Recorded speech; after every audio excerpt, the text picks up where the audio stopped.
This week's episode is brought to you by Henry and Lafitte Mercantile, garments made in America and inspired by the happiest place on earth. Go to henryandlafitte.com, that's Laffite, and use the promo code CADETS and get 10% off any order of at least $50. That's henryandlafitte.com.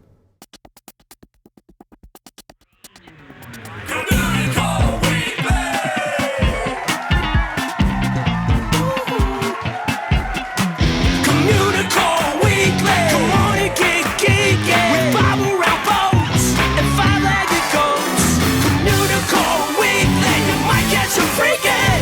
You waited all week. I'm sure you already know that it's the greatest online show.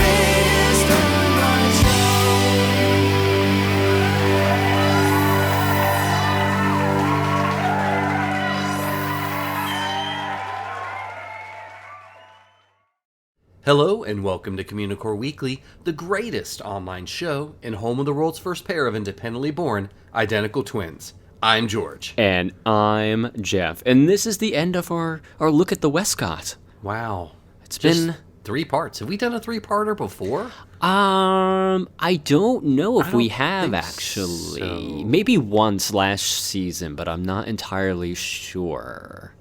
I don't know. I don't know. Yeah, because we've But it done was so worth much it. and we covered so much. Yeah, that's the problem. I don't even remember what we did back like in season 1 or 2 or 3 or 4 for that matter, actually. Yeah, or longer than a month ago. Yeah, basically, yes. I'm lucky I Okay. remember we did Westcott last week at that point. Well, your brain is filled with with cobwebs and spiders and pumpkins and It's that time of the year. witches' hats and stuff like That's that, right? Very true. Very true. There we go. So, in order to get me quicker to that time of the year, let's just go through the end of this segment.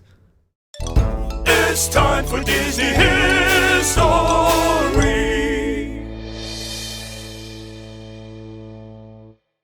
So, for the last 2 episodes, we looked at what Westcott could have been, and then ended on what caused the downfall of it. So, what was it?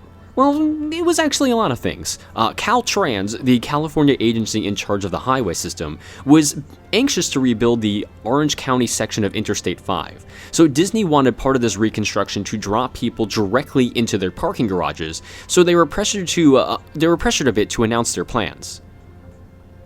The entire master plan was released in May of 1991, and city and county government officials fell in love with the idea.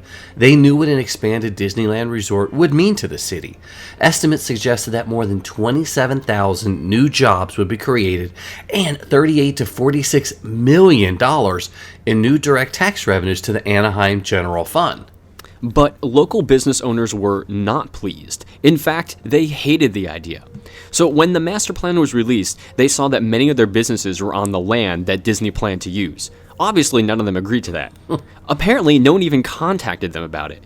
So Disney needed the city to acquire about 100 acres for parking structures and other uses, but in turn, that would leave a lot of these businesses destroyed. And on top of that, Disney needed the city of Anaheim to make a substantial public investment, not just in commitment to help move these businesses, but also a lot of money. The first figures were around $880 million. The money would be mostly for land consolidation and infrastructure improvements, but the city was strapped for funds. That didn't stop Disney, though, like it ever does. By the fall of 1991, Disney's PR machine started to get fired up. So Disney went directly to the U.S. Congress to try to get $400 million to pay for carpool lane ramps and the parking structures. The claim was that the garages would be demonstration projects of space-age technology being applied to automobile parking. I don't even know what that means. No. Yeah, a lot of fancy talk. Who knows? Also, the Streetscape plan was unveiled. Campaign contributions were increased and more lobbyists were employed. By December of 1991, Disney began to realize that many hurdles remained before they could even begin to move forward. Developing a project of this magnitude in Southern California was an expensive and highly complex endeavor. By 1992, plans for Westcott were already being downsized. Sections were being cut out of some of the lands, to make them cheaper. Not helping matters was the incredibly poor start of Euro Disney in Paris. Although Disney claimed that the two projects were unrelated, Roy E. Disney was quoted as saying, "Clearly, Euro Disney is making us think twice about a lot of things." Hashtag thanks Euro Disney. So by the end of 1993, Euro Disneyland was on the verge of closing, and things were just not looking good. The Imagineer who was in charge of the Disneyland Resort expansion, Kerry Hunwell, stepped down, putting another crimp in their plan. The project was already a year behind schedule, and it wasn't looking like it would start anytime soon. So by this time, Disney's appeal to Congress for more money for the parking structures and carpool lanes had failed miserably. The request was bumped down to $223 million over the years, but the federal contribution was limited to $17.5 million. The state of California tossed in $60 million, and Orange County paid another $36 million. This was not even close to what they wanted, obviously, and Disney was starting to get cold feet. The community's opposition to the project was ramping up as well, and that really wasn't helping matters. By August of 1994, even more things were being cut. Disney decided to cut the number of new hotel rooms from 5,000 to 1,800. Disney didn't want to repeat the overexpansion that they did with Euro Disney. All of the financial forecasts had to be thrown out the window, and the already precarious public funding unraveled. Even if the city of Anaheim raised the transit-oriented tax, or TOT, from 13% to 15%, it wouldn't be enough to help fund the project. So other factors came into consideration as well. In the early 1990s, Las Vegas was on the rise as a family destination. Sort of. I still don't see it, but I guess it's more family-friendly now than it was in the past. I don't know. Plus, the land acquisition costs were beyond Anaheim's ability to raise funds. The projected cost of land purchases was $50 million at a time when the city budget was running at a $20 million deficit. And much of the redevelopment agency funds were tied up in the $17 million used to purchase the land for the Honda Center. And by January of 1995, Westcott was dead. The funds needed for the once highly ambitious project were just not there, and they were not going to materialize. Eisner still wanted to expand, however, albeit in a much cheaper way, and we all know how that went. So yeah, in the summer of 1995, Eisner called a 3-day summit with his 30 top people. And during one of the brainstorming sessions, somebody asked the question of where people go after they visited Disneyland. And the answer was other destinations within California. So of course the light bulb lit up and Eisner is quoted as saying, "California, now that's a big idea." So from that meeting, a new management team was created for the $1.4 billion project featuring Disney's California Adventure Park, the Grand Californian Spa and Resort, Downtown Disney, the Mickey and Friends parking structure, and various supporting facilities. Leading the project was Paul Pressler, Disneyland president, and Barry Braverman as lead Imagineer. Eisner suggested that they take a good look at the recently rejected Disney's America project in Virginia and to try to build off of that. So these scaled-back plans for a smaller expansion in theme park pleased the city in Anaheim, who in turn also scaled back its plans as well. The city raised the bed tax and expanded the Anaheim Convention Center and worked with Caltrans on significant improvements to the 5 freeway, including a Disney exit ramp. Thunderbirds were completely go for this new, smaller expansion.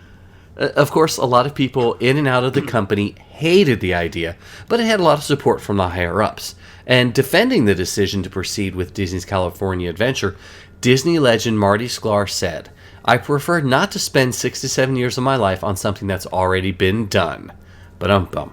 So he shared Walt's dislike for sequels. He felt that Westcott Center was conceptually cumbersome and was already said and done in Florida. Like Walt once said, you can't top pigs with pigs. So many thought a park based on California had a great deal of merit.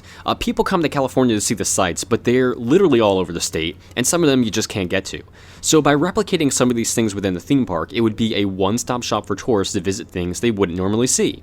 And of course, as you know, we got what was Disney's California Adventure Park, one of the worst flops in Disney history.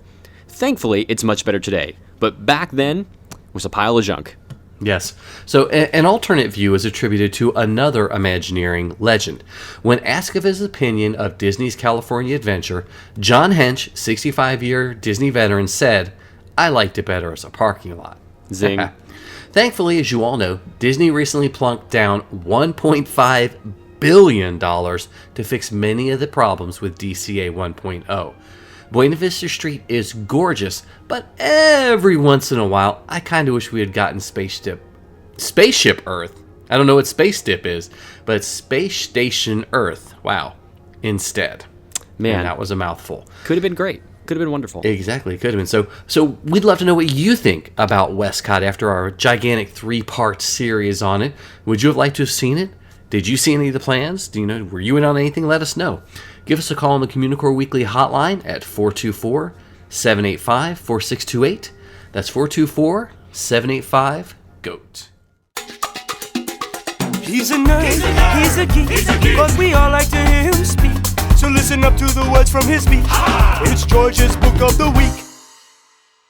So this week's book is probably Disney's signature release for the year. Every September, every fall, they tend to release one gigantic book and hope it's going to be the big Christmas hit of the year for Disney geeks everywhere. And this week's book is the Walt Disney Studios A Lot to Remember by Rebecca Klein and Stephen B. Clark. It just dawned on me the play on words for the title right there. I've been reading How many times it for have you read? weeks. Have you looked at it? I am such an idiot. So it's either a lot to remember or it's a lot to remember, like a studio lot. You see what they did there? Yeah, so boy. that's the basic theme of the whole book. Yay. So it is a gigantic, usually I call these coffee table sized books. It's a very large format and has 10 chapters and about 155 or 160 pages. So it gives you a good idea. It's their signature glossy title for the year, celebrating the studio, which they just celebrated their 75th anniversary of being at the Burbank location. Pretty exciting. And the book does exactly what you'd expect it to do. Takes you through the history of the Walt Disney Studios. It does start, talking about Walt leaving Kansas City and starting the first studio in Kingswell, I guess in Uncle Robert's garage. In the and then garage, moving to Kingswell, and then moving to Hyperion. Yeah.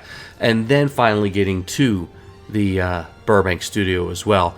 Fantastic photos. It's gorgeous. Really good layout. But it wasn't quite what I wanted. Now, I'm not saying it's not a good book. It's not what people are going to like. Oh, wait a minute. Did I say that right? It's not. People are going to like it. People are going to like it. People are going to like it. But I don't know. I didn't like the way it was organized, and I would have liked to have seen it done a little bit differently and really take us inside the studio, because the book does talk about the studio and how it changed, but not really the physical plant. It's more, here's how we did animation, then here's how we did live action, then here's how we planned for Disneyland, and then here's what happened after Walt died. It was almost like a promotional piece for the book. I thought, where that's it was a just kind of perfect like broad description of it. strokes. Yeah, very broad strokes. Let's take a look at the history of the entire, all the big projects that are going on at the studio. And I mean, granted, Jeff and I, along with many of the cadets, are pretty much on the nerdy side when it comes to Disney stuff. And I was super excited when I opened the book, and some of the first couple pages, they actually take you into, they give you a description of the Kingswell studio. There's a little drawing of it. Then you get to see the Hyperion studio and how it gets a little bit bigger.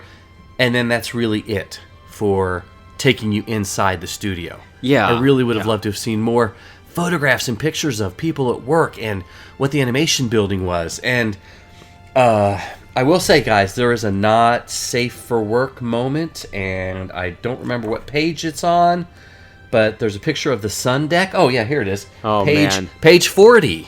There are guys covered in towels, and one of them is barely covering himself, so keep your eyes closed. Clothing optional sun deck, which Rolly has talked about a few times with the nuns across the street watching them. So I think exactly. It's a part of Disney history, folks. You got to deal with it.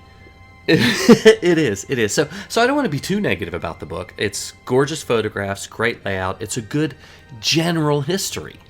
I guess, like you said, it's almost like a PR piece. I read some of the review somewhere that somebody said the best part of the book were all the photos of the Disneyland attractions being built on the sound stages, but the rest of the book was just basically fluff.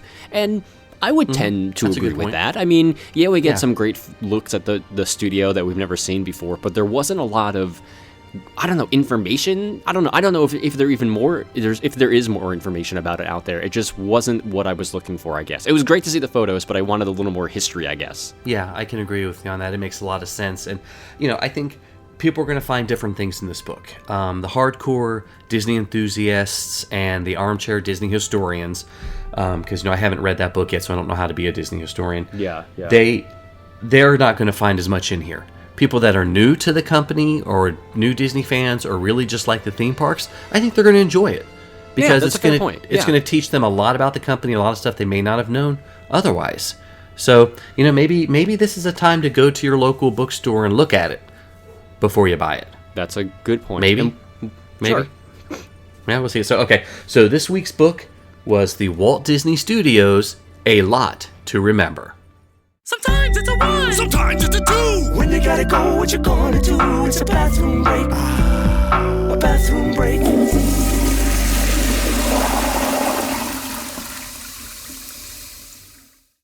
Continuing our theme of awesome cadets, Cadet Brandi sent in an awesome video bathroom break the other day that we wanted to play for you guys.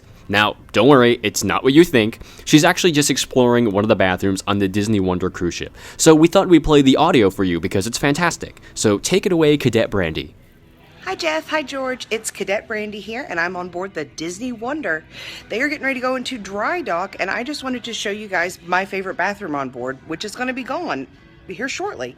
This is down in the Route 66 adults only district, and there's a couple really unique things about this bathroom that I thought would be perfect for a Communicore bathroom break. So I'd love to show you those. That sign there is the only sign on board the Disney Wonder bathroom sign that has their traditional man and woman figurine. All the other signs on here have the sea lady and kind of captain dressed man, but this one, to go with the theming of roadside restroom, actually has a roadside restroom sign to it. And there's a fabulous hallway down this way.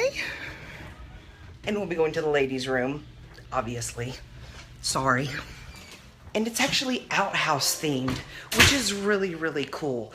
You can tell here by the moon in the wall, Starry Night ceiling, tile flooring, and a favorite for all cadets, flushing on your own terms. Bye, Jeff. Bye, George. Sometimes you might see it, sometimes you don't. Hey, look, what's that? It's a 5-legged goat. The Tower of Terror in Disney Hollywood Studios is a treasure trove of goats for us to plunder. So, for example, there is a sign in the queue advertising a show by the one and only Anthony Fremont. Now, that was actually the name of the 6-year-old in the 1961 Twilight Zone episode It's a Good Life, the one who uses telekinetic powers to terrorize the town. And I think The Simpsons did a parody episode of that for Treehouse, didn't they? Well, their Treehouse of Horrors. It was wonderful. Yes, it was. I wonder if he did like something with that for his show that he was putting on there at the tower. Huh. Or what kind of show would he put us on? That's true. He would probably take us off of the air. Or he would make us actually do Communicore Weekly. Ooh, maybe he already did. Maybe that's why we're doing it now. Oh, we have no idea. Wow. Okay, knows? So the winner of this week's Year of a Million or So Limited Time Cadets Prize winner, again, is Anthony Fremont. What? Crazy. What? Congrats, Anthony. That's 245 days running. No, seriously. So weird. We've hit that part of our show where we announce the winner of our Year of a Million or So Limited Time Cadets. And each week we're giving away a prize. And if you don't know how to enter, well, I'm going to tell you right now. Email communicoreweekly@gmail.com with your name and address, because we need to know where to mail this to you. Mm-hmm. And only got a few weeks left to get your name in to win a prize. They're going quickly. 15. It's 15. I think it's 15. I think it's 15. Yeah. Whew. Wow.